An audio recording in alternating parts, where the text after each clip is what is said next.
Mari's. And I'm Brooke Wagner. The overhaul of Tucson's Santa Rita Park is getting serious. Tomorrow, the city looks at closing the street that splits the park south of downtown, and that'll help pave the way for a multi-million-dollar park upgrade that includes clearing out the homeless. 13 News reporter Bud Foster is live at the park, and Bud, this project has some people concerned.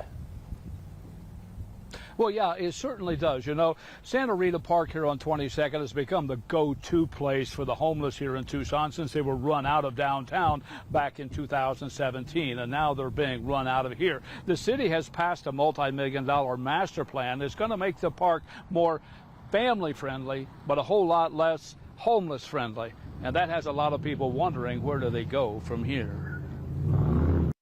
And then if they don't go to the park, then they go to the alleys, to the tunnels, to the railroad tracks, on the side of the railroad tracks, which is even worse because they're not safe. Stephanie Madero Pina lives a stone's throw from Santa Rita Park, where she sometimes feeds the homeless or helps them with phone calls, and where her two teenage children frequently play basketball or softball or other games.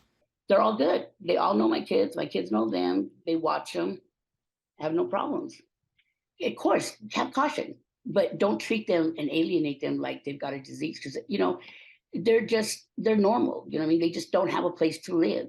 The city has already approved plans for a $3 million makeover for Santa Rita Park, adding many family-friendly amenities like a new soccer field, added softball fields, a splash pad, a children's playground, a dog park, an additional skate park, and a community garden, filling up the space for families to enjoy and less space for the homeless to encamp. I think it's great that we're upgrading the park, and the voters absolutely support that. That's a wonderful idea. But if we are upgrading our parks as a strategy for addressing homelessness, that's a fool's errand. That's a loser's game. But that's the plan. According to what the City Parks Department told us last year, many of the 10,000 residents who live within a mile of the park have told the city they don't feel safe using the park. So the city says it will make it safer. What I mean by safer is we're adding security lighting and we're improving the flow of the park. It will be more friendly to the families to want to come out and enjoy the space. But to expand the space, the city tomorrow is scheduled to approve this ordinance, which will close 3rd Avenue between 21st and 22nd to make it part of the park. And that's where some supporters feel the plan is off target. I'm totally against that part. There's no other way to get into the neighborhood other through the side streets on 4th Avenue or 6th Avenue, which means then you got more traffic directly through the neighborhood where kids, you know, families are there.